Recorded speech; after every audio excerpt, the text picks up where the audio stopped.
హరి ఓం తత్సత్. సద్గురు పరబ్రహ్మణే నమః. ఓం సహనావవతు సహనౌ భునత్తు సహ వీర్యం కరవావహై తేజస్వినావధీతమస్తు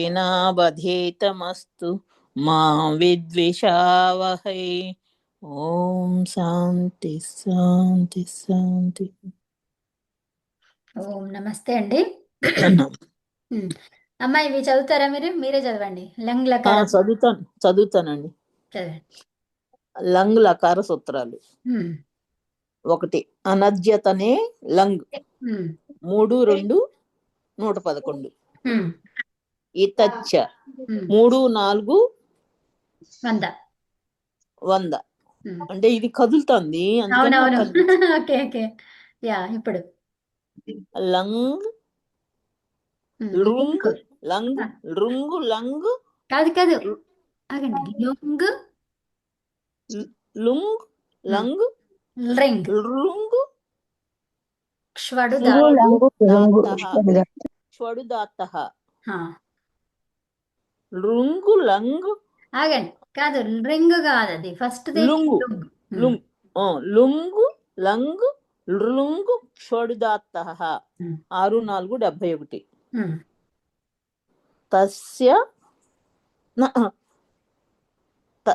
తస్ తస్ తామిపాం తమిపాం తస్ తస్ తమిపాం తాం తం తామః 3 4 101. నిత్యంగితః 3 4 99. అడజాదీనాం మళ్ళీ చెప్పండి. ఆడజాదీనాం 3 4 72. సహాయక సూత్రాలు. అతో దీర్ఘో 7 3 101. హలో హలోంతరః హలోంతరః కాదు, ఇంకా ఉంది. హలో తర్వాత ఏముంది? హలో అనంతరః దీర్ఘం ఉంది. రాహ. హలో అనంతరాః సంయోగః 1 1 7. వా అవసానే 8 4 56. ఎవరైనా వస్తే అది కిందకి మీదకి అవుతుంది వాళ్ళని తీసుకునేప్పటికీ. అదే ఓకే అమ్మా. సంయోగానంతస్య లోపః 8 2 23. సంయోగానంతస్య కాదు, సంయోగాంతస్య లోపః 8 2 23. ఆటచ్చ 6 1 90. వా అవసానే 8 4 56. అవసానానికి అంటే విరామము. విరామము అంటే అక్షరాల యొక్క అభావము, అంటే ఏమి అక్షరాలు లేకపోవడం. పూర్వం ఉన్న జల్ ప్రత్యాహార వర్ణానికి చర్ ప్రత్యాహార వర్ణము ఆదేశం అవుతుంది. ఉదాహరణ వచ్ చ్ జల్ జల్ వర్ణము కావున దానికి యథాసంఖ్యం ఏమొస్తుంది? అదే సంఖ్య. జల్ అంటే ఏమొస్తుంది? చెర్ర రావాలి. సో చెర్ర అంటే ఏమొస్తుంది? చెర్ర అంటే చా అని కనిపిస్తుంది. క చట తప చ కదా. సో అంటే ఏంటిది? ఇప్పుడు ఈ చ అనేది గాగా మారుతుంది అనమాట. సో ఇప్పుడు గాగా మారితే ఇప్పుడు అది గా నుంచి చెరగా రావాలంటే ఎలా వస్తుంది? ఇప్పుడు వచ్ అనేది ఉంది కదా, ఈ వచ్ అనేది ఇది వగ్ అయ్యింది. ఇప్పుడు ఇది జల్లు వర్ణం. ఓకే, మీకు ఏమొస్తుందన్నో జల్లు వర్ణానికి చెర్ర ప్రత్యాహారం ఆదేశం. చెర్ర అంటే ఏంటిది? కచట తపలు అన్నాను. ఇది జర్ కదా. ఈ జల్ జల్లు కదా. సో జల్లుకి చెర్ర గీత మధ్యలో పెట్టాలి కదమ్మా. మధ్యలో కాదు. యా కరెక్ట్, అవును, కిందది కదా. గర్ర రాశారు, తర్వాత వేరు వేరే రాస్తున్నారు. అవును అది అవును. సో అదండి, చెప్పండి అమ్మా. జల్లు ఉంది అది. గా అనేది జల్లు వర్ణం. చెర్ర ఎట్లయితుంది? చెర్ర అంటే ఏమన్నాం? కచట తప. సో దాంట్లో గాకి అదే యథాసంఖ్యం అన్నాం. అంటే ఏంటిది? ఇది ఎన్నో నంబర్, ఇది 3వ నంబర్ అయితే చెర్ర నుంచి కూడా 3వ నంబరే తీసుకోవాలి. ఫస్ట్ చెర్ర ఏంటో చెప్పండి. కచట తప అని చెప్తున్నాం. తా వస్తుందండి మూడో వర్ణం. ఏంటి? క. తా వస్తుంది. ఆ? ఇప్పుడు గా ఉంది కదమ్మా. ఈ గాలో ఇది చెర్ర వర్ణం ఏంటిది? సారీ చెర్ర 3 అంటానేంటి మళ్ళీ? ఇదే దాంట్లో ఏది కావాలి? వర్గ మొదటి అక్షరం అవ్వాలి కదా. అంతే అంతే. సో ఇప్పుడు ఏమవుతుంది? వక్. అంతే. అర్థమైందమ్మా? అర్థం లేదండి. ఇది జల్ అంటే ఇప్పుడు నేను ఆల్రెడీ చెప్పాను కాబట్టి జల్ ఇది 3వ నంబర్ అది. ఓకే. సో ఇప్పుడు జల్ అంటే మూడో నెంబరు. జల్ అంటే 3 కాదు, 4, 3, 2, 1 తర్వాత షాషా సాహా. ఓకే. సో అవన్నీ అనమాట. ఇప్పుడు గా అనేది 3 ఇంట్లో 3 ఉందా లేదా? 3 ఉంటే 1 అవుతుంది అంతే. అదే చెర్ర. ఓకే. ఇది అది పూర్తిగా కవర్గంలో వ్యత్యాసం. 3 అక్షరం కాబట్టి కవర్గంలో 1 అక్షరం వస్తుందమ్మా అది. అంతే. ఇంకోసారి చూసుకోవాల్సింది. ఇప్పుడేగా నేను వింటున్నాను, అందుకని నాకు అంతగా కాదమ్మా. అవగాహన. ఒక నిమిషం. ఈ గా అనేది ఏ వర్గంలో ఉంది? కా వర్గంలో ఉంది. దాంట్లో మొదటి అక్షరం ఏంటిది? కా. అంతే. అదే చెర్ర. మొదటి అక్షరం తీసుకో అదే వర్గంలో అని చెప్తుంది. ఓకే. అంతే. ఓకే. 3 ఉంటే 1 వస్తుంది. అంతే. 3కి 1, 1కి 3. అది గుర్తుపెట్టుకోండి అంతే. 3కి 1, 1కి 3. అంతే అమ్మా. చెప్పండి అది. సంయోగాంతస్య లోప. అమ్మా చదువుతున్నా.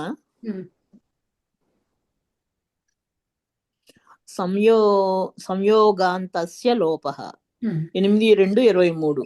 2 వ్యంజనాల మధ్య స్వరము యొక్క వ్యవధానము లేకుండా ఉచ్చారణము జరుగుతుందో దానిని సంయోగము అంటారు. ఇలాంటి సంయోగము ఏ పదానికైతే అంతంలో ఉంటుందో ఆ పదము యొక్క అంతిమ వర్ణానికి, అంటే సంయోగంలో ఉన్న అంతిమ వర్ణానికి లోపం జరుగుతుంది, అంటే కనిపించకుండా పోతుంది.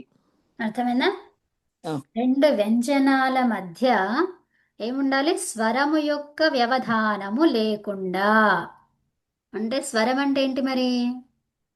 ఉచ్చారణ. మనం స్వరాలు ఆ నుంచి అచ్చులు. అవ్వరకి స్వరాలు. అవునా? ఇవి అటు అవేంటివి స్వరాలు. ఇది స్వరం అంటే ఏంటిది? ఇందులో నుంచి ఏదో ఒకటి. అవునా? స్వరము అంటున్నాం అంటే ఒకటే అన్నమాట. ఎట్ ఏ టైం ఉంటే ఒకటే ఉంటాయి అక్కడ. సో కాబట్టి ఆ స్వరము యొక్క వ్యవధానం, ఏదో ఒక స్వరాలు ఉండొద్దు అక్కడ. ఓకే. వ్యవధానము అంటే ఉచ్చారణం ఉండొద్దు. లేకుండా, వ్యవధానము లేకుండా ఉచ్చారణము జరుగుతుందో అంటే ఏంటి? ఇప్పుడు క ప ఇలా ఉంది, క ప ఇలా ఉంది. అందులో స్వరం యొక్క వ్యవధానము ఉందా? లేదు. లేదు. ఇప్పుడు దాన్ని ఏమంటాము? లేకుండా ఉచ్చారణం జరుగుతుందో దానిని సంయోగము అంటారు. సో ఇప్పుడు ఇది సంయోగం. ఇప్పుడు క ప ఇది సంయోగం కాదు. ఇక్కడ ఏమన్నాము? స్వరం యొక్క వ్యవధానము లేకుండా ఉచ్చారణము జరుగుతుందో దానిని సంయోగం అంటాము. సో ఇక్కడ ఉండేటువంటి సంయోగం ఏంటి? కప్ ఆ అనేది అంటే రెండింటి మధ్య కదా వచ్చింది కాబట్టి ఇప్పుడు కప్ అనేది కప్ అనేది సంయోగం కదా. కానీ ఇక్కడ మనకి ఎలా ఉండాలి? ఇలాంటి సంయోగము ఏ పదానికైతే అంతములో ఉంటుందో, ఓకే, సో అది ఎక్కడ ఉండాలి? పదాంతములో. సో ఇప్పుడు నేను ఇలా రాస్తాను.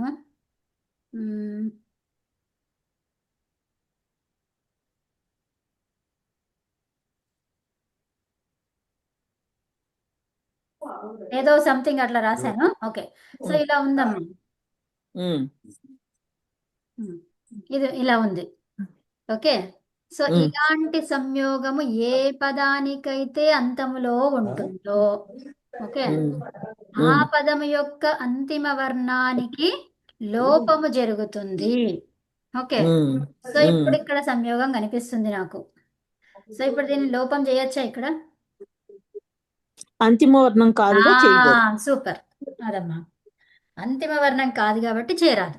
ఉమ్, ఏమన్నారు? సంయోగము నీకు అంతములో కనిపిస్తేనే అంతం దానికి లోపం చేయాలి అని అన్నారు, అవునా? ఉమ్, అది ఉమ్. కరెక్ట్. సో పదములో ఎక్కడ ఉండాలి? అది అంతిమంగా అంతిమ ఉండాలి, వర్ణం. అప్పుడే లోపం జరుగుతుంది. కానీ ఫస్ట్ ఉమ్, సంయోగం అంటే ఏంటి? ఇదన్నమాట. క ప ఇలా ఉంది, అది కూడా సంయోగమే. ఓకే, ఉమ్, ఉమ్, క ల. సో ఇది సంయోగమే కదా. ఉమ్, ఉమ్. సంయోగంలో ఇంకా అచ్చు ఉంది అంటే ఏంటి? ఇది చివరిగా అచ్చు ఉంది, సరే. ఇప్పుడు రెండిటి మధ్య అయితే లేదు కదా. లేదు. ఏమన్నాము? రెండు వ్యంజనాల మధ్య స్వరం యొక్క వ్యవధానం లేకుండా ఉచ్చరిస్తే దానిని సంయోగం అంటాం, అంతే. ఓకే, ఉమ్, కాబట్టి వ య అనేది సంయోగమే. ఓకే, దాని పక్కన ఆ ఉంది, సరే అది వదిలేయండి. ఇక్కడ ఉమ్, సంయోగం జరిగింది. కాకపోతే లోపం ఎప్పుడు జరుగుతుంది? ఇలాంటి సంయోగం ఏ పదానికి అంతములో ఉంటుందో ఆ ఉమ్, పదము యొక్క అంతిమ వర్ణానికి. అంతిమ ఉమ్. వర్ణంలో ఏముంది? మరి మనకి ఇక్కడ ఆ ఉంది కాబట్టి ఇక్కడ ఉంది. ఇప్పుడు అవకాశం ఉందా? సంయోగానికి లోపం చేసే అవకాశం ఉందా? లేదు. లేదు. ఎందుకంటే అక్కడ ఏముంది? మనకి చివర లేనే లేదు. ఫస్ట్ ఆఫ్ ఆల్ సంయోగం ఉచ్చ చివర లేదు. ఉందా? ఉచ్చారణలో ఉంది కానీ అక్కడ ఒక నిమిషం, లేదు. ఒక నిమిషం, కాదు కాదు, సంయోగం ఎక్కడుంది? చివరిగా లేదు. ఉమ్, చివరిగా ఉందా? లేదు. లేదు. లేదు. సో కాబట్టి అక్కడ లోపం జరిగే అవకాశం ఉందా? అవ్వదు. లేదు. లేదు. అది అంటే ఏమన్నారు? సంయోగం అనేది పదానికి అంతములో ఉండాలి. సో ఇప్పుడు ఇక్కడ ఆ పెట్టుకుంటే ఏమైంది? అది అంతమైందా? ఉమ్, కాలేదు కదా. సంయోగము కాదు. అంతంగా కాలేదు కాబట్టి అక్కడ లోపం అనేది జరగదు. అర్థమైందా? అర్థమైంది. అంతే. ఓకే, నెక్స్ట్ ఇంకెవరు చదువుతారండి? నేను చదువుతా అమ్మా. చదవండి. ఇది మనకి లంగ్ అయిపోయింది. ఇది చదవండి. యాక్చువల్గా విధిలింగ చదవండి. చదవనా? చదవండి. ఈ సూత్రాలు విధి నాకు ఇంతకు ముందు మనకు పెట్టారండి. చాలా సార్లు గ్రూప్ లో పెట్టామమ్మా. ఇప్పుడు మళ్ళీ పంపిస్తే అందులో ఉన్న వాళ్ళు ఇక తిట్టుకుంటారు ఇక. ఉమ్, లేదు పెట్టండి. మీరే చేయండి ఎవరైనా. ఓకే, అందులో ఉన్నాయి, వాటిని మళ్ళీ ఫార్వర్డ్ చేయండి, అంతే. అమ్మా చదువుతున్నానమ్మా. చదవండి చదవండి. నిమంత్రణ, ఆమంత్రణ, అధిష్ట, సంప్రశ్న, ప్రార్థనేషు లింగ్. ఉమ్. విధి చెప్పలేదు. విధి చెప్పలేదు, వినిపించలే, మనకి పోయినట్టుంది, అది కట్ అయిందేమో. మళ్ళీ చెప్తాను. విధి చెప్పలేదు, విధి చెప్పలేదు. మనకి సరే వినిపించలేదు. చెప్పండి. తినేశారు ఆయన. విధి, నిమంత్రణ, ఆమంత్రణ, అధిష్ట, సంప్రశ్న, ప్రార్థనేషు లింగ్. 3 3 161. ప్రార్థనేషు షో. ప్రార్థనేషు లింగ్. ఓకే అమ్మా. తర్వాత లింగ సీయిట్ 3 4 102 ఆత్ అనే పదంకి. ఇప్పుడు ఫైనల్ గా పంపిస్తున్నానమ్మా, ఇంకా మళ్ళీ తర్వాత ఎప్పుడు పంపించను. ఓకే. అలాగే. అదే. యాతుట్ పరస్మై పదే శుధాత్తో గిచ్చ 3 4 103. సుట్ తిథోహ 3 4 107. పరస్మైపది, ఆత్మనేపది,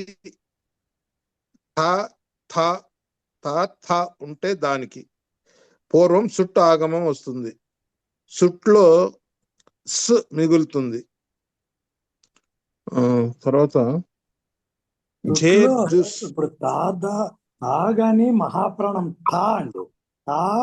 థా ఉంటే సుట్లో సు ఎక్కడ మిగులుతుంది? మనకి సుట్లో అన్ని లుక్ అవుతాయి కదా, అందులో ఎందుకు సు మిగులుతున్నారు? మిగులుతుంది కదా, అది వేరే సూత్రంతో పోతుంది, ఇంత ఎందుకు పోతుంది? అంటే అది అది ఇప్పుడు ఏ దానికి సుట్టుతో ఒక నిమిషం కాదు కాదు, ఇదేంటంటే నేను రాయాలి అనుకున్నది విషయం ఏంటంటే ఇక్కడ ఇది తీసేసుకోండి, అవసరం లేదు. ఆగమం వస్తుంది చాలు, అంతే. ఓకే.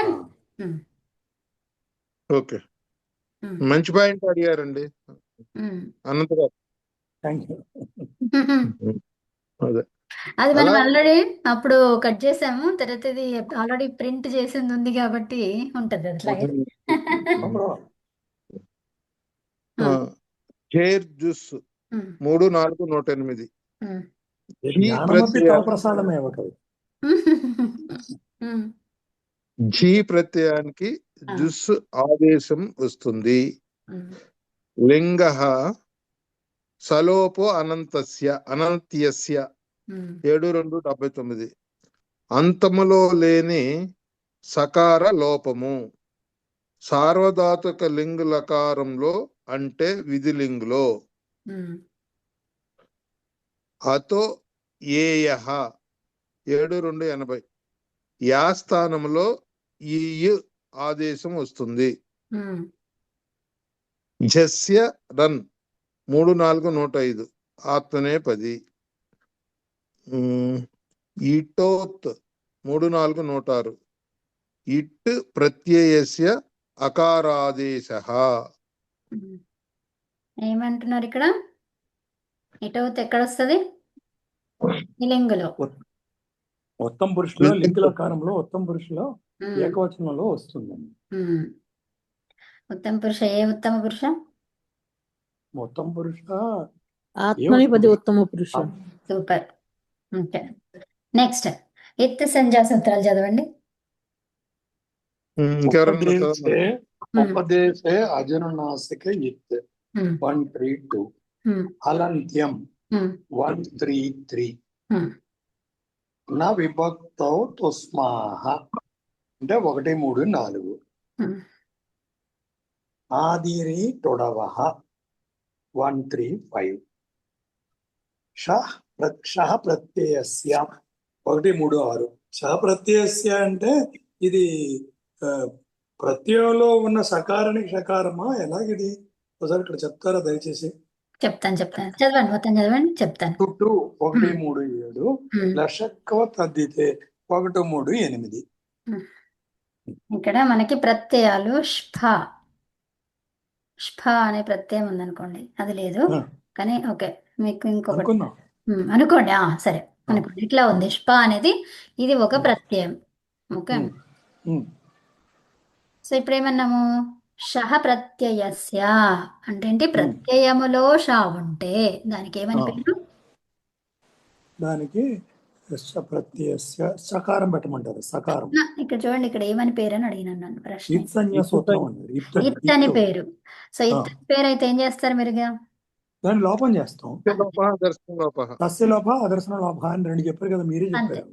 అంతే, అయిపోయింది. ఓకే. సో ఏదైతే ప్రత్యయంలో ఉంటుందో, ప్రత్యయంలో షకారం ఉంటుందో, ఓకే, ప్రత్యయంలో షకారం ఉంటే ఏం చెప్పిండ్రు? దానికి ఇత్ అని పేరు. ఓహో, అంటే షాకి తెగితే పా ఉంటుంది అంతేనండి. ఇది ఇక్కడ ఏంది? షాకి ఇత్ అని పేరు కదా. సో ఏది ఉంటుంది, ఇది ఉండదు. షా ఉంటుందా? ఉండదు. అదే పోయి పా ఉంటుంది అంతే కదా. అది ఉండేది అవసరం లేదు మనకి, ఇక్కడ ఏమైతుందో అంతే. అదే షా అవుతుంది అంతే. అక్కడ కావాల్సింది ఏంది? షా గురించి మనం మాట్లాడుతుంది అంతే. అక్కడ భాష కూడా ఉండొచ్చు అక్కడ, తప్పలేదు. అదే, వేరేది ఏవైనా ఉండొచ్చు ఇక కదా. సో షా పై పా ఉంటది అంటే మళ్ళీ అక్కడ పాలేదు వేరే దాంట్లో, మరి అప్పుడు అది తప్పైపోతుంది. సూత్రం ఎప్పుడైనా ఏది ఉంటుంది? ఏమి చెప్పారో దాన్ని మాత్రమే మనం తీసుకోవాలి. చెప్పలేని దాని గురించి మనము అంచనాలు వేయొద్దు. వేస్తే ఏమైపోతుంది? అక్కడ ఆ సిచ్యువేషన్కి, ఇప్పుడు ఇక్కడ మనం ఉన్న సిచ్యువేషన్లో ఇది ఉంటుందా అంటే అది కరెక్ట్ కదమ్మా. సో అట్లా అనమాట. ఎందుకంటే అది స్టేట్మెంట్ ఇస్తున్నప్పుడు అది రాంగ్ అవుతుంది. అది ఇప్పుడు వేరే విషయం వేరేది తీసుకొచ్చాను నేను, ఇప్పుడు ఇక్కడ పాలేదు కదా, అది మిస్ అయిపోతుంది. మిస్అండర్స్టాండింగ్ అయిపోయి అది తప్పు అయిపోతుంది. సో అందులో ఎక్కడుంది? పాలేదు, అవునా? సో ఒకసారి పా అన్నావు, ఒకసారి వా అన్నావు, అదేంటి మరి? అది సూత్రం ఎట్లయితుంది కదా. సో అట్లా అయితే ఏం చెప్పాలి అంటే షకారం లోపిస్తుంది, అక్కడ ఏది ఉంటుంది అది ఉంటుంది అంతే. అమ్మా ఒక నిమిషం. ఇప్పుడు ఇది 7 సూత్రాలు ఉన్నాయి కదా, ఇత్సంజ్ఞ వచ్చే సూత్రాలు. అవును. ఒక్కొక్కరిని ఒకటి అడగండి, వాళ్ళు ఎక్స్ప్లెయిన్ చేయాలి చూడకుండా. ఊరిని చెప్తాను, సూత్రం చేస్తే ప్రయోజనం లేదు కదా. సరిపోదు. అవును, అంతే కదా మరి. సూత్ర ఆ, ఉద్దేశం దానికి తెలియాలని కదా. యా, మీరు సో ఇప్పుడు అడగండి. అనంత్ గారు మీరు చెప్తారా? ఉపదేశ జనునాసిక ఇత్తంటే ఉపదేశ అజనునాసిక నేను చెప్తానండి. చెప్పండి. రెండు కూడా చెప్పగలను, లేదా మూడు కూడా చూడలేదు. ఓకే, అలా ఉపదేశ చెప్పకూడదు. అజనునాసిక. టీచర్ ఓకే, గారు ఏది అడిగితే అదే చెప్పాలి. అంతే. Okay, thank you. ఉపదేశ అజనునాసికి అంటే ఇప్పుడు మనకి కొన్ని ధాతువులతో పాటు పైన అర్ధచంద్రాకారము ఒక చుక్క ఉంటుంది, అది అజనునాసికం అండి. అది ఉంటే అది ఇత్సంజ్ఞ అవుతుంది అని చెప్తున్నారు. ఎక్కడ ఇప్పుడు చెప్తున్నారు? సపోజ్ ఎక్కడ చెప్తున్నారు? ఆ విషయాన్ని ఎక్కడ చెప్పారట? ఆ విషయాన్ని ఎక్కడ చెప్పారు అని అంటే, కవిత గారు సూత్రాలు చెప్పినప్పుడు అక్కడ పాణిని చూడండి, అక్కడ చూడండి, అక్కడ చూడండి. ఉపదేశంలో చెప్పారు. హా. సో మరి ఆ ఉపదేశాలు ఏంటివి? 5 ఉపదేశాలు ఉన్నాయమ్మా. ఉమ్, 5 ఉన్నాయంటారు. దాగవులిం ఉమ్. అవేంటి అదాగ ఉలి. మరి? ఉమ్. అదాగ ఉలి అంటే ఇక్కడ ఉలి ధాతుపాఠము, కాదు, ఉలిమ్. ఉలిం ధాతుపాఠము గణసూత్రం అని దాది చెప్పారు. పాఠం ఎందుకు? ఏమైంది? ఆ, మింగేసింది. అష్టాధ్యాయి ఆ, అష్టాధ్యాయి. అంటే అష్టాధ్యాయి. అష్టాధ్యాయి. ఆ, ఆ, అష్టాధ్యాయి ధాతుపాఠము గణ పాఠము గణపాఠము. గణపాఠం. ఉమ్, తర్వాత ఇది ఏమన్నారు ఊకి చెప్పారు, పునాది సూత్రాలు. పునాది సూత్రము లింగ శాస్త్రము. ఓకే, ఓకే, అయిపోయింది. పునాది కోశము లింగాను శాస్త్రం. లింగ ఓకే, ఓకే. సో ఇక్కడ మరి ఉపదేశము అనే విషయాన్ని ఇక్కడ అనునాసిక అచ్చు అని ఎక్కడ చెప్పారు? దేంట్లో ఉంటది? 5 ఐదిట్లో ఎక్కడ ఉంటుందంటే అవినాశిక అని ఎక్కడ చెప్పారంటే అష్టాధ్యాయ ఉనాది శాస్త్రం ఇదేంటండి? అష్టాధ్యాయులోనే ఉంటుంది, మీరు చదువుకునే దాంట్లోనే ఉంటుంది అది. అష్టాధ్యాయులునా? ఓకే, అంతే. ఓకే. మేము చదవలేదు కాబట్టి అది వాటి గురించి పట్టించుకోవద్దు అంటే. మా ఎందుకు? మీరు చదువుతున్నారు కదా, చదవకుండా ఎక్కడ ముందుకెళ్లారు? అనునాసిక అచ్చులు అని చెప్తున్నాను కదా. అష్టాధ్యాయి అసలు మనం చదివేదే దాతిపాఠం గాని ఈ రూపసిద్ధులు గాని ఇవన్నీ అష్టాధ్యాయులోనే కదా. ఈ రెండు. అవును, 4000 సూత్రాల్లోనే కదా. 4000 సూత్రాల్లో. అమ్మా ఇక్కడ ఒక సందేహం అమ్మా. అడగండి. అజనునాసిక ఇత్తన్నారు. అజ్జ అంటే అచ్చులని కదా. అచ్చులలో ఉన్నటువంటి అనునాసిక అచ్చులకే ఇక్కడ ఇత్సంజ్ఞ వస్తుంది. అంతే, అంతే. ఇప్పుడు వర్గాలలో ఉన్నటికి కూడా వస్తుంది కదా, ఈ పంచమాక్షరాలకి. వాటికి కాదు. వాటిని ఏమంటారు? వాటిని వర్గం అనునాసికాలు అంటాం. పంచమ ఏమంటారు? పంచమ వర్గం ఏంటి? అనునాసికం అంతే, కానీ అది అచ్చు కాదు. అర్థమైందా? అచ్చు కాదు కాబట్టి ఒట్టి అనునాసికం. అంతే. ఇక్కడ ఏంటిది? అజ అనునాసికం. అనునాసిక అచ్చులు ఇవి, అనునాసిక అచ్చులు. అంతే. తర్వాత ఇంకోటి ఏంటంటే ముఖ్యమైనది, ఈ అనునాసిక అచ్చు అనేది పదం మధ్యలో వచ్చినా కూడా దీనికి ఇత్సంజ్ఞ వచ్చేస్తుంది కదమ్మా. ఇక్కడ ఏమన్నారు? అనునాసిక అచ్చుకి ఇత్తని పేరు, అంతే. అది ఎక్కడ ఇక్కడ అని చెప్పలేదు కాబట్టి ఎక్కడ వచ్చినా అంతే. లేదు, మిగతా వాళ్ళందరికి కూడా క్లారిటీ కోసం చెప్తున్నాను నేను. అవునవును, అవును, అవును. తెలుసు నాకు, మీకు తెలుసు అని అదే అందుకే అంతంలో ఉంటేనే కాదు, అంతంలో ఉంటేనే. అలంత్యం లాగా అంతంలో ఉండాల్సిన అవసరం లేదు. మధ్యలో పదం మధ్యలో ఎక్కడున్నా ఇప్పుడు కూడా. ఒక నిమిషం. ఇప్పుడు మనకి ఇప్పుడు మో అన్నాను అనుకోండి, ఇప్పుడు ఇది అంతంలో ఉంది. సరే, ఇప్పుడు మరి అంతంలో ఇది ఒకటే ఉంటుంది, మరి హలంత్యం అది ఎప్పుడు వస్తుంది? ఇదే అంతంలో ఉంటే ఇది ఎప్పుడు వస్తుంది? ఇంకా అది రాదు. రాదు. అందుకే ఇది ఇక్కడ హల్ అంత్యం. ఇక్కడ అన్ని ఏదైతే మెన్షన్ చేస్తారో దాంట్లో కంప్లీట్ గా చెప్తాడు మహర్షి. ఏం చేస్తారు? చెప్పున్నారు. ఇక్కడ హల్ ఎక్కడ ఉండాలన్నారు? అంతములో ఉండాలి. తర్వాత ఏమంటే నా విభక్తౌ తుస్మాహ అంటే దేనికి వివరించినటువంటిది? హలంత్యం దానికే రిలేటెడ్ అది. అంటే ఏంటి? నా విభక్తౌ తుస్మాహ, ఈ తూసు మా, ఈ మూడు కూడా అంతములో ఉన్నా కూడా అందులో లేదు కదా. సూత్ర ఉద్దేశం ఏంటి? అక్కడ ఏముందో దాన్నే తీసుకోవాలి కదా. సో మరి అక్కడ ఏం లేదు కదా అంటే, నీకు ఇక్కడ ముందు చెప్పాను కదా, దాని టాపికే నడుస్తుంది. అది నీకు ఎట్లా తెలుస్తుంది మరి? ఎందుకంటే ఇక్కడ ఏమీ లేదన్నప్పుడు ఏమని చేస్తాం మనము? ఆలోచిస్తాం. ఏంటిది మరి, దేని గురించి మాట్లాడుతున్నారు అక్కడ? అవునా? ఆలోచించినప్పుడు మనకి ఏమర్థమవుతుంది? ముందు దాని గురించి మాట్లాడుతున్నారు. ఓకే. ఎందుకు ఇక్కడ హలంత్యం అన్నాము అంటే చివరిగా ఉన్నది హల్ లెటర్, అది అంతంగా ఉంటే ఇత్తు సంచ అన్నాము. అయితే ఇప్పుడు మస్ అన్నాను నేను, మస్ అన్నాను, ఇక్కడ సకారం గా ఉంది, ఇది ఇత్తు సంచ. దాన్ని ఏం చేయాలి? నేను లోపం చేయాలి. కానీ ఏమన్నాడు ఇక్కడ? మళ్ళీ వెంటనే చెప్పిండ్రు ఏమని? నా విభక్తౌతు స్మాహ. దాంట్లో తు అంటే తకారం కానీ తవర్గం, ఓకే, సకారం కానీ మకారం కానీ ఉంటే హలంత్యం అని చెప్పి వెంటనే అన్నారు. చూడండి, ఎక్కడో పెట్టలేదు, మళ్ళీ ఏమన్నారు? వెంటనే చెప్పారు. ఏమని? నా విభక్తౌతు స్మాహ. విభక్తి ప్రత్యయాలలో ఈ మూడు అంటే 7. ఓకే. సో ఇదొకటి వర్గం, ఇదంతా తవర్గం. వర్గము సకారము మకారం. ఈ 7 వర్ణాలు అంతములో ఉన్నా కూడా నా చెయ్యకు, ఏం చెయ్యకు? ఇత్తు చెయ్యకు, ఇత్తు కాదది అని చెప్తున్నారు. అవునవును. మరి ఆ విభక్తి సంజ్ఞలు ఏంటివి? ఎక్కడెక్కడ వస్తాయి? ఎక్కడొస్తాయి? శబ్దాలకు వస్తాయి. రామ శబ్దంని తీసుకుంటే విభక్తి సంజ్ఞలు వస్తాయా? వస్తాయి. ఏమని అంటున్నాము? రామః. ఇదేంటిది? సు. ఇదేంటిది? విభక్తి సంజ్ఞ. ఓకే. అవును. తర్వాత ఇప్పుడు వెళ్తున్నాడు, వెళ్తున్నాడు. ఈ డు ఏంటిది? డు అనేది విభక్తి సంజ్ఞ. అవును. ఓకే. ఈ డూని మనం ఇక్కడ సంస్కృతంలో ఏమన్నాము? తిప్, తిప్ అన్నాం. ఈ డూని ఏమన్నాం? తిప్ అన్నాం. తెలుగులో డు ఏంటి? సంస్కృతం తిప్. ఓకే. ఇక్కడ విసర్గ, ఇది రామః, రాముడు. ఇక్కడ డు ఏంటిది? రాముడులో సు. రాముడులో డు ఏంటి? సు. వెళ్తున్నాడులో డు ఏంటి? తిప్. అర్థమవుతుందా? సో ఇప్పుడు ఈ డు ఎవరు వెళ్తున్నారు అంటే రాముడు అంటాం. అంటే ఏంటి? రెండిటికి రిలేషన్ ఉంది కాబట్టి దాన్ని విభక్తి అన్నారు అక్కడ. అర్థమైనా? వెళ్తున్నాడు అనగానే మనకి ఎవరెవరు వచ్చారు? ఒక వ్యక్తి వచ్చాడా లేదా? వెళ్తున్నాడు అనగానే, వెళ్తున్నది అనగానే వ్యక్తి వచ్చింది అక్కడ. సో ఆ వ్యక్తికి సంబంధించిన ప్రత్యయాలు, తర్వాత ఈ క్రియ చేసే ప్రత్యయాలు అంటే ఏంటి? ఈ రెండూ కూడా ఏమి? విభక్తి ప్రత్యయాలు. తర్వాత ఇంకోటి మనకి కనిపించని విభక్తి ప్రత్యయం ఏంటిది? అది విభక్తిలాగా కనిపించదు కానీ అదే అర్థాన్ని ఇస్తుంది. సో దాన్ని ఏమంటాము? ప్రాగ్దిశ. ఏమంటాము?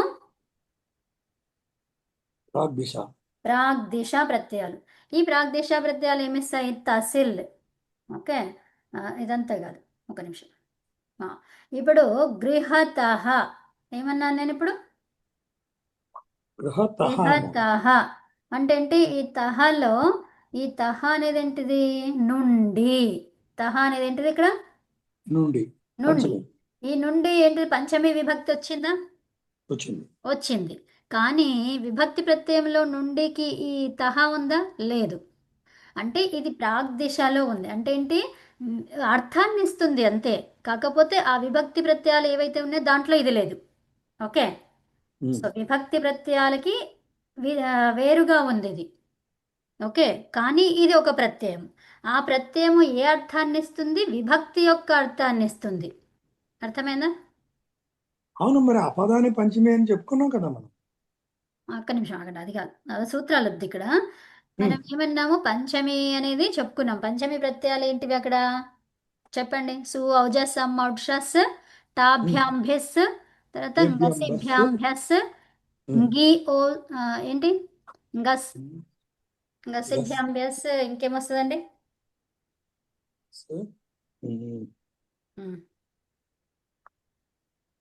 గుర్తుంది ఎవరికైనా?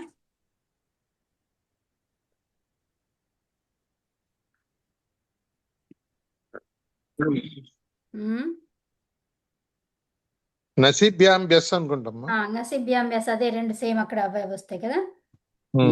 స్వౌజస్. పంచమిది ఏమొస్తుంది? పంచమి గసిభ్యాంభ్యస్. ఓకే. గసిభ్యాంభ్యస్. గసి అంటున్నాం. గసిలో ఇక్కడ తహ అనేది వచ్చిందా మనకి?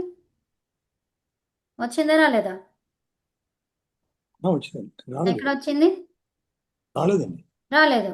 అంటే ఏంటిది? విభక్తి ప్రత్యయం ఇది. ఐ మీన్ లైక్ సు ఔజస్ల నుంచి వచ్చినటువంటి ప్రత్యయమా? కాదు. కాదు.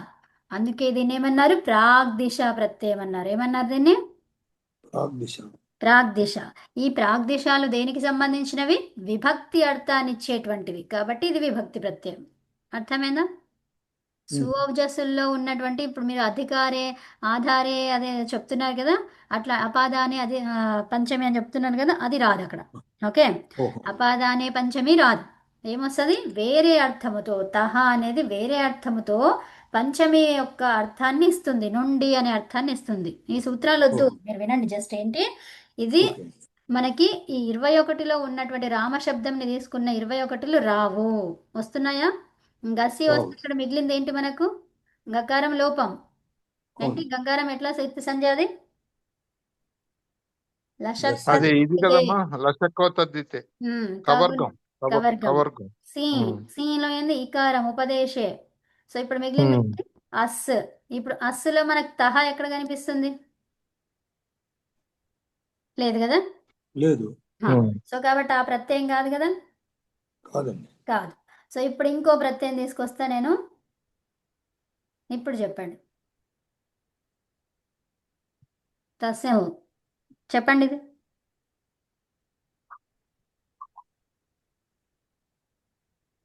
ఉమ్. ఏం మిగిలింది ఇక్కడ? చెప్పండి, ఇత్తు సంజలు చెప్పండి. ఇప్పుడు హలంత్యంతో ఇల్లు తస్సులో వెళ్ళిపోతుంది కదా. ఉమ్. ఆ. తస్ ఇప్పుడు మిగులుతుంది. ఉపదేశాజన నాసికతో ఇకారానికి సంజ్ఞ. లోపం. ఇత్తు సంజ్ఞ. సో కాబట్టి తస్య లోపః. ఇప్పుడు మిగిలింది ఏంటి? తస్. తస్. తస్. ఇక్కడ ఏమన్నాం మనం? నవిభక్త తుస్మాన్. సో నవిభక్త తుస్మా ద్వారా ఏమైపోయింది? అది సకార లోపం జరగదు. జరగదు. కానీ ఇక్కడ ఇదేంటిది? పదాంతములో ఉన్నటువంటి ఏమన్నాము? హలంత్యం. అవునా? అవును. సో ఇక్కడ అవును. జరగదు. జరగనప్పుడు ఇప్పుడు ఏం చేస్తాం మరి? సకారానికి లోపం జరగదు, అది తీసేయం. అవునా? అవును. తీసేయం. అవునండి. తర్వాత సకారం ఎక్కడుంది? దాని స్థానం ఎక్కడుంది? చివరిగా ఉంది. ఆ చివరిగా ఎప్పుడు వస్తుంది? ఇప్పుడు ఈ ప్రత్యయాన్ని ఎక్కడ పెడతావు నువ్వు? ఏదో ఒక శబ్దానికి పెడతావు. అవునా? అవునండి. అవును. సో పెట్టినప్పుడు అది ఏమైపోయింది? అది అది పదాంతం అయ్యింది. పదాంతం అవుతుంది. ఆ. పదాంతం అవుతుంది. ఎప్పుడైతే శబ్దానికి ప్లస్ ఇప్పుడు శబ్దం రామ అని పెట్టుకున్నాం ఇక్కడ, రామ ప్లస్ తస్ అన్నాను. అవునండి. ఓకే, సో ఇప్పుడు అది ఏమైపోయింది? కంప్లీట్ గా పదం అయింది. అవును. శబ్దము ప్రాతిపదికానికి ప్రత్యయం తీసుకొస్తే అదొక పదం పదం అవుతుంది. పదమైంది. అవునా? సో కాబట్టి ఇప్పుడు ఇది పదం, ఇది మొత్తం కలిపి పదమైంది. పదానికి సకారం ఎక్కడుంది? అంత్యంలో ఉంది. అంతంలో ఉంది. సో అంతంలో ఉంటే ఒక సూత్రం చెప్తుంది ఏమని? అమ్మా, ఇది తస్ ప్రత్యయం వస్తే పదం అవదు కదా. సుప్పు గాని తింగ గాని వస్తేనే కదా పదం అయ్యేది. అరే ఆగండి, ఇక్కడ ఇది ఏంటి? తసిల్ అనేది ఒక ప్రత్యయం ఉంది కదా, డిఫరెంట్ అవును, ప్రత్యయం ఉంది కదా. ఉంది. తసిల్ అనే ప్రత్యయం చెప్తాను వినండి. ఫస్ట్ ఇది వినండి. ఉమ్. ఇప్పుడు తస్ ఉంది. తర్వాత ఏమైంది? పదానికి అంతంలో ఉంది. సో కాబట్టి ఆ అవును. సకారాన్ని ఏం చేయమన్నారు? విసర్గలు మార్చుకుంది. విసర్గగా పెట్టేసుకోమన్నారు. సో అవును. ఇప్పుడు తహ వచ్చింది. ఈ తహ అనేది ఏం అర్థాన్ని ఇస్తుంది మరి? రాముడి నుండి. రాముడు రామతః. నుండి అంటే ఏంటి? రామతః అంటే ఏంటి? అవునండి. రాముడి నుండి. సో ఈ అవునండి. రాముడి నుండి ఇంకేం రాస్తాం మనము? అదే బాణం వచ్చింది ఏదో రామాత్. రాస్తాం. రామాత్ రాసాం. ఈ ఆత్ అవును. ఎట్లా వచ్చింది? ఆత్ ఎలా వచ్చిందంటే అస్స నుంచి. అస్సు నుంచి ఆత్. అవునండి. అంటే ఇప్పుడు ఈ అస్స ఎలా మారిపోయింది? ఆత్గా ఆత్తుగా మారిపోయింది. అర్థమైందా? అవును. సో అట్లా అనమాట. అంటే దీనికి ఆదేశము ఆత్. Okay, so okay. అట్లాగే జస్ట్ ఊరికే అంత పెట్టుకోండి, అంతే చాలు. అంటే అది అట్లా అవును. వచ్చింది అనేది అర్థమైనట్టుగా పెట్టుకోండి. తర్వాత వేరే ఓకే. సూత్రాల ద్వారా మనకి ఇంకా మంచి క్లియర్గా అర్థమవుతుంది. ఇంతవరకు ఓకే. చాలు కదా. సో ఇప్పుడు అవును. రామతః అంటే కూడా అదే అర్థం. అవునా? రామాత అన్న కూడా అదే అర్థం. అంతే, అంటే నుండి. అవునా? రాముడి అవును. నుండి, రాముడి నుండి. సో అయితే ఓకే. మరి నేను విభక్తులని నేను నేర్చుకునే స్తోమత లేదు నాకు. సో అప్పుడు నేనేం చేస్తాను? ఈ దారి పట్టుకుంటా. అర్థమైనా? కాబట్టి అర్థమైంది. ఈ దారి పట్టుకుంటా. కానీ నేను పుస్తకాలు చదువుతున్నా, శ్లోకాలు చదువుతున్నా, అన్ని చోట్ల ఇదే ఉంటుందా? ఉండదు. ఇది కూడా అవును. ఉంటుంది. అప్పుడు నాకు అది అర్థం కాదు. అప్పుడు ఏం చేస్తా? అప్పుడు నాకు రెండూ చదవాలి, విషయం తెలియాలి అంటే నేను అవి రెండింటిని తెలుసుకోవాలి కదా. ఇది ఒకటి అవును. నేను ఒక్కదాన్నే నా గురించి నేనే చదువుకుంటే అప్పుడు నాకు ఎవరికి చెప్పాల్సిన అవసరం లేదు, ఏది చూడాల్సిన అవసరం లేదు. అప్పుడు నేను రాయాలి ఖచ్చితంగా, నేను నా ఓన్గా ఏదైనా రాసుకోవాలంటే నేను రామతః రాసుకోవచ్చు. కానీ అవును. రాసిన దాన్ని నేను అర్థం చేసుకోవాలంటే నాకేం కావాలి, మళ్ళీ ఇది కూడా కావాలి. అవును. అదనమాట. ఓకే. అంటే సో కాబట్టి అంటే రెండు సింపుల్ గా సంస్కృతం ప్రాకృతం చెప్పేశారు. ఇప్పుడు మీ క్వశ్చన్కి ఆన్సర్. ఇప్పుడు రామ ఈ తహసీల్ వచ్చింది అనుకోండి, మనము పదం అంది ఏంటంటాము? అది ఉమ్. సుప్పు గాని తింగ్ గాని సుప్పు అంతంలో తింగంతం ఉంటేనే పదం.